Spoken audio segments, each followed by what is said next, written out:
अस्सलाम वालेकुम everyone, welcome back to my channel और एजुकेशन। तो आज हम अपना कंटिन्यू करेंगे फाइनेंशियल अकाउंटिंग। हमने स्टार्ट कर दिया था लास्ट वीडियो में इन्वेंट्री मैनेजमेंट, जो कि हमारा नया टॉपिक था फाइनेंशियल अकाउंटिंग का। उसमें हमने किया था फीफो मेथड, जो कि था फर्स्ट इन फर्स्ट आउट। तो आज की वीडियो में हम उसका दूसरा मेथड ट्राई करने वाले हैं, लास्ट इन फर्स्ट आउट, जिसको हम लीफो के नाम से भी जाने जाते हैं।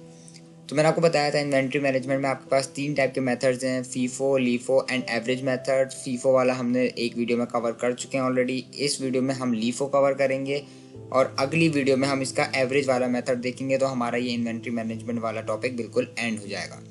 और जो हमने एग्जाम्पल सॉल्व की थी फर्स्ट इन फर्स्ट आउट में, मैंने वही example last in first out में भी वही रखी है, बिकॉज हम इसमें ताकि डिफरेंस पता कर सकें दोनों मेथड में डिफरेंस क्या है, क्या उनमें आंसर्स में डिफरेंस है, किसकी हमारे पास सेल्स ज़्यादा आ रही है, किसका हमारे पास नेट प्रॉफिट ज़्यादा आ रहा है, ग्रॉस प्रॉफिट ज़्यादा आ रहा है। ये सब हमें निकालना है और ग्रॉस प्रॉफिट निकालते हैं बेसिकली, इसमें हम नेट प्रॉफिट नहीं निकालते हैं।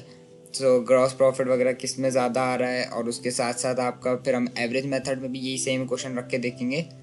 तो सवाल शुरू करते हैं। मैंने स्ट्रक्चर नीचे सब रेडी रखा है, जैसे कि लास्ट वीडियो में हमने भी किया था। ये आपके पास 4 कॉलम से मुश्तमिल होता है, जिसमें एक आपके पास डेट और डिस्क्रिप्शन का होता है, दूसरा आपके पास परचेजेस का होता है, एक आपके पास सेल्स का होता है और एक आपके पास बैलेंस का होता है। जिसमें आपके पास डिस्क्रिप्शन, आइटम्स की डिस्क्रिप्शन होती है कि परचेज है, सेल्स है, या फिर ओपनिंग बैलेंस है, क्लोज बैलेंस है, एक्सेट्रा। और यूनिट्स आपके होते हैं कि कितनी यूनिट्स आपने बाय की हैं। फॉर एग्जांपल, अगर आपने एक गाड़ी बाय की है तो उसकी 1 यूनिट होगी, या फिर आपने 2 गाड़ियां बाय की है तो 2 यूनिट्स होंगी। और एट द रेट का मतलब होता है कि उस 1 यूनिट की क्या प्राइस होगी। क्या आपने एक गाड़ी, जैसे अगर 2 गाड़ियां हैं उसमें 2 करोड़ रुपए की, तो उसमें एक गाड़ी आपकी 1 करोड़ रुपए की हो जाएगी। तो वो यूनिट प्राइस कहलाती है एक प्रोडक्ट के हिसाब से। और अमाउंट आपकी टोटल अमाउंट, यानी 2 प्रोडक्ट लिए हैं आपने, 2 गाड़ियां ली हैं 2 करोड़ की, तो वो आपकी टोटल अमाउंट 2 करोड़ हो जाएगी। तो इस हिसाब से आपकी ये बैलेंस सेल्स और परचेजेस बनेंगे। उसके साथ हम इसका फिर जो है टोटल निकालेंगे, और उसके पास कॉस्ट ऑफ गुड्स सोल्ड निकालेंगे, और क्लोजिंग इन्वेंट्री निकालेंगे, जो कि यहाँ पे CI करके मेंशन हुआ है। और उसके बाद हम इसकी निकालेंगे ग्रॉस प्रॉफिट, कैलकुलेशन करेंगे और देखेंगे हमारे इस सवाल का ग्रॉस प्रॉफिट क्या आता है। और लास्ट वाले सवाल से भी हम इसको कंपेयर करेंगे, जिसमें आई गेस हमारा 1540 ऐसा कुछ आया था। वो मेरे पास लिखा हुआ है, मैं आपको एंड में बता दूंगा जब ये क्वेश्चन एंड होगा।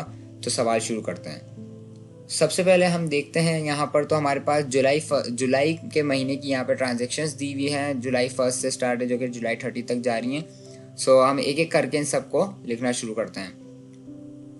तो सबसे पहले हमारे पास यहाँ पे डेट आ जाएगी जुलाई 1। ठीक है, 1 जुलाई हमने यहाँ पे डेट डाल दी। उसके बाद आपने डिस्क्रिप्शन लिखना है, जो कि आपकी बेसिकली इस क्वेश्चन में गिवन होती है, जो कि एक्सप्लेनेशन के नाम से भी आ सकती है, डिस्क्रिप्शन के नाम से भी आ सकती है, अकाउंट टाइटल के नाम से भी आ सकती है। वो कुछ भी आपको लिख कर दे सकते हैं। तो डिस्क्रिप्शन हमारे पास यहाँ पर ओपनिंग बैलेंस आ जाएगा, क्योंकि सबसे पहले यहाँ पे ओपनिंग बैलेंस हुआ हमारे पास था 1 जुलाई को, जो कि पिछले महीने का रिमेनिंग होगा क्लोजिंग बैलेंस। तो इस महीने का वो ओपनिंग बन गया है। अब इस महीने ओपनिंग बैलेंस में स्टार्टिंग डेट में ना तो परचेज हुई है ना सेल हुई है, सिर्फ बैलेंस बताया है। तो हम यहाँ पे सिंपल बैलेंस लिख देंगे कि 50 यूनिट्स 10 ईच, और हम इसको मल्टीप्लाई करके 50 के हिसाब से 500 ये हमारी अमाउंट आ गई। तो आपने रीड कैसे किया कि 50 टोटल यूनिट्स थे, जो कि मैंने यहाँ पे यूनिट्स में लिख दिए, और एट द रेट में मैंने आपको बताया कि एक यूनिट की प्राइस यानी $10 ईच लिखा हुआ है। तो इस 50 यूनिट में से एक यूनिट जो है वो $10 का है। तो मैंने सिंपल अमाउंट कैलकुलेट करने के लिए 50 यूनिट की 50 को 10 से मल्टीप्लाई करा दिया। तो $500 हमारे पास यूनिट, सारे यूनिट्स की 50 यूनिट्स की प्राइस आ गई है। तो इस तरह आपको कैलकुलेट करके लिखना है। तो दूसरी अगर हम यहाँ पे ट्रांजेक्शन देखें तो वो हुई है जुलाई 5 को।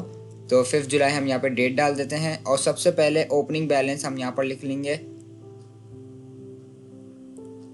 सही, तो ओपनिंग बैलेंस आपके पास ऑलरेडी लिखा हुआ है ऊपर, तो उसको आपको दोबारा मेंशन करने की ज़रूरत नहीं है। सिंपल आप यहाँ पे जो है अपनी नई जो ट्रांजेक्शन हुई है, जैसे कि यहाँ पे परचेजेस हुए हैं, तो मैं यहाँ पे परचेजेस लिख देता हूँ, और परचेजेस वाले में शो करा देता हूँ कि मैंने 30 यूनिट्स परचेज किए हैं $12 के रेट पे। तो मेरे को टोटल निकालना होगा, तो मैं 12 को मल्टीप्लाई करा दूंगा 30 से, तो मेरे पास आ जाएगा 360। तो 360 मेरे पास टोटल अमाउंट आ गई है, जो हमने जो भी आइटम XYZ परचेज किया है। अब हमने इसको बैलेंसेस में कैसे शो कराना है, इसी तरह कराएंगे जिस तरह हमने फीफो में कराया था कि सबसे पहले ओपनिंग बैलेंस का अभी तक इस्तेमाल नहीं हुआ है तो वो एज इट इज़ लिखा जाएगा। उसके बाद हमने और आइटम्स परचेज कर लिए हैं तो वो भी यहाँ पर हम लिख देंगे। 30 यूनिट्स हमने परचेज किए हैं 12 के ईच रेट पे, तो 360 ये टोटल अमाउंट बनी है। ठीक है, उसी के साथ अब जुलाई 9 है तो जुलाई 9 को भी जो है हमने यहाँ पे परचेजिंग की है तो उसका भी हमारे पास डिस्क्रिप्शन आएगा परचेजेस। ठीक है, और हम यहाँ पे मेंशन कर देंगे कि हमने 60 यूनिट्स लिए हैं $9 के रेट पे, तो हमारे पास टोटल बन गई है इसकी अमाउंट मल्टीप्लाई करके ये हो गई हमारे पास $540। ठीक है, तो इसको भी अब इसी तरह हम मेंशन करेंगे कि सबसे पहले 50, 10, 500, उसके बाद हमारे पास 360 वाला जो कि 12 और 30, और एक हमने अभी जो नई परचेजिंग की है वो मेंशन कर देंगे। अब फ़र्क कहाँ आएगा, अभी तक तो वैसे ही चल रहा था जैसे फीफो था, लेकिन अब फ़र्क कैसे आएगा, फ़र्क आएगा आपका सेल्स में जब हम बेचते हैं सामान। तो सेल्स सबसे पहले मैं यहाँ पर डिस्क्रिप्शन डाल देता हूँ। अब आपने सेल्स किस तरह करनी है वो मैं आपको बताता हूँ। अगर आपको याद हो कि फर्स्ट इन फर्स्ट आउट में हमने क्या किया था कि सबसे पहले वो सामान बेचा था जो हमारे पास सबसे पहले रखा हुआ था, जो कि ओपनिंग बैलेंस से स्टार्ट हुआ था। लेकिन लास्ट इन फर्स्ट आउट क्या कहता है कि वो सामान पहले बेचो जो आपने सबसे आखिरी में ख़रीदा था। जो सबसे आखिरी में ख़रीदा है उसको पहले बेचना स्टार्ट करो, फिर पीछे जाते जाओ पुराने सामान की तरफ। ठीक है, तो आपको नए वाले सामान पहले निकालने। तो हमने यहाँ पे सेल्स की है 70 यूनिट्स की, तो मैं 70 यूनिट्स मुझे बेचने हैं। तो 70 यूनिट्स में किस तरह बेचूंगा कि सबसे पहले लास्ट वाले से स्टार्ट करूँगा, तो ये तो 60 मेरे पूरे चले जाएंगे, 9 के रेट पे 540 अमाउंट बन जाएगी। लेकिन हमें बेचने 70 थे तो 10 यूनिट्स हमें और चाहिए, तो ये तो 60 तो ख़त्म हो गया। तो अब हम 10 जो है इसके पहले वाले से लेंगे जो कि हमने इससे पहले परचेज़ किए थे जो कि 30 यूनिट्स थे, उसमें से हम 10 यूनिट्स ले लेंगे 12 के रेट पे। तो हम इसको मल्टीप्लाई करके निकाल सकते हैं कि कितनी अमाउंट बनी है, और ये बन गई है 120। अब अगर हम बैलेंसेस को शो करें तो सबसे पहले ओपनिंग बैलेंस तो वैसे के वैसे ही रहेगा, वो अभी तक इस्तेमाल नहीं हुआ।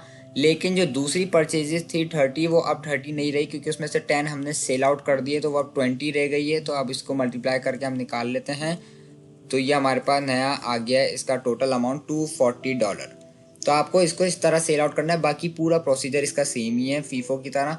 बस उसमें हम फर्स्ट इन फर्स्ट आउट करते हैं कि जो पहले सामान लिया था वो पहले बेचो, लास्ट इन फर्स्ट आउट ये कहता है कि जो आखिरी में ख़रीदा था उसको पहले बेचो। बस ये फ़र्क है इसमें।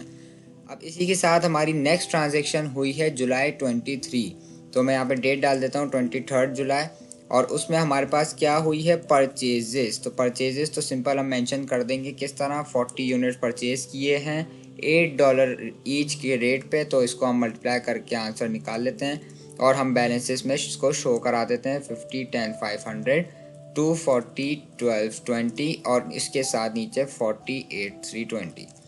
तो इसी के साथ अगली डेट पे जो कि हमारी है 26 को भी हमने यहाँ पे परचेजिंग की है 26 जुलाई। हम यहाँ पे डेट डाल देते हैं और हेडिंग डाल देते हैं परचेजेस यानी डिस्क्रिप्शन।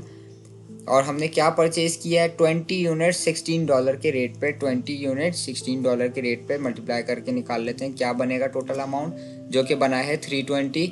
और इसको भी हम फ़िलहाल इसी तरह पूरा मेंशन कर देंगे क्योंकि अभी हमने सेल आउट कुछ नहीं किया है।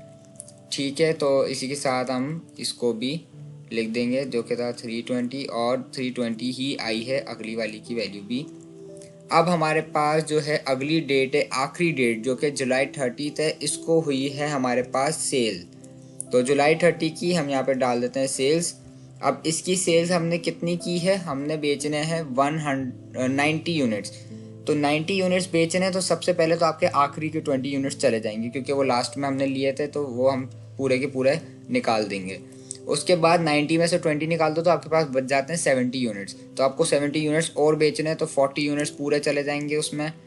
ठीक है, अब आपने 40 + 20 60 यूनिट्स बेच दिए हैं। अब बचे आपके पास 30 यूनिट्स। तो 30 यूनिट्स बेचने के लिए 20 यूनिट्स जो आपके पास थर्ड लास्ट में बचे थे वो भी पूरे चले जाएंगे। ठीक है, और उसके बाद अब आपके पास रह जाएंगे 10 यूनिट्स और सेल करने के लिए। तो अब हम लेंगे ओपनिंग बैलेंस से जो कि 50 थे, तो 10 ले लेंगे उसमें 10 के रेट पे, तो ये 10 10 100 हो जाएगा। और हमारे पास अब बैलेंस में सिर्फ रह जाएगा 40 × 10 400। ठीक है, यानी ओपनिंग बैलेंस में से भी हमारे 10 यूनिट सोल्ड हो गए हैं।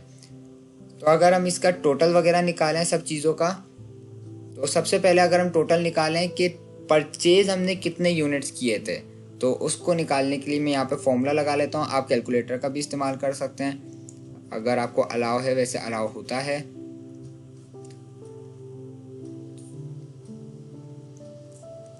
तो ये हमारे पास टोटल हो जाएगा ओपनिंग बैलेंस इस वाले को मिला के 150 यूनिट्स हमने परचेज किए थे, जिसमें से हमने जिसकी अमाउंट बन रही थी, अमाउंट भी हम निकाल लेते हैं। अमाउंट बन रही थी उसकी, अमाउंट इसकी हो रही थी $1540। और अब हम देखते हैं हमने सेल कितने किए हैं यूनिट, क्या पहले ज़्यादा यूनिट सेल किए थे या अभी ज़्यादा किए हैं। सो अगर हम इसको सबको टोटल निकाल लें तो हमने 160 यूनिट टोटल सेल किए हैं। और अगर हम इसकी अमाउंट भी साथ साथ कैलकुलेट कर लेते हैं, तो अगर हम इसकी अमाउंट भी कैलकुलेट करें तो हमें पता चले हमने कितने की सेल की है। और फिर हम कंपेयर करेंगे हमारे फीफो वाले से, तो ये हमारे पास आ गया $1640। और आप जहाँ तक अगर आपको याद हो तो हमने सेल्स किया था, यानी हमारा कॉस्ट ऑफ गुड्स सोल्ड जो फीफो में आया था वो आया था $1560, जो कि इसमें ज़्यादा आया है। और हमने उसमें सेम ही यूनिट्स बेचे थे और सेम ही यूनिट्स खरीदे थे, 1540 के रेट पे ही खरीदे थे, लेकिन इस बार हमारा कॉस्ट ऑफ गुड्स सोल्ड ज़्यादा आया है। और हमारा बैलेंसेस कितना रह गया इस बार, 40 यूनिट्स बच गए 400 के रेट पे। और लास्ट दफ़ा हमारे जो यूनिट्स बचे थे वो 40 ही बचे थे, लेकिन वो उसकी जो वैल्यू थी वो 480 थी। इसमें हमारे पास क्लोजिंग इन्वेंट्री 400 आया है। अब इसी के साथ हम जो है हमारा ग्रॉस प्रॉफिट को कैलकुलेट कर लेते हैं, जिसमें आपके पास सबसे पहले चाहिए होती है टोटल सेल्स, जो कि हमें आप किस तरह निकालेंगे कि आपके क्वेश्चन में जो सेल्स गिवन होती है उसको आप कैलकुलेट करेंगे। तो अगर हम क्वेश्चन की तरफ बढ़ते हैं तो सबसे पहली सेल्स हुई थी 70 यूनिट्स $18 की रेट पे।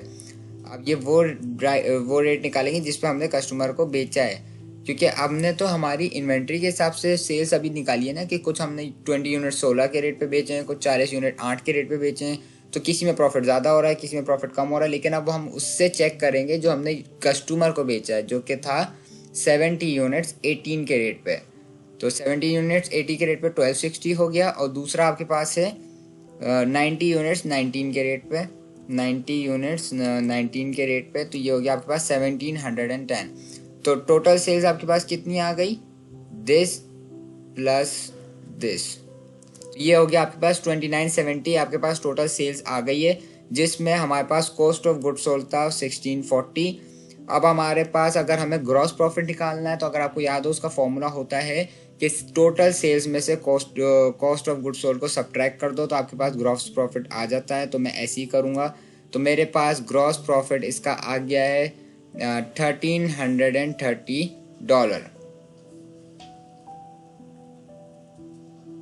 तो अगर आप, जहाँ तक मुझे याद है, हमारा फीफो का आया था ग्रॉस प्रॉफिट $1410।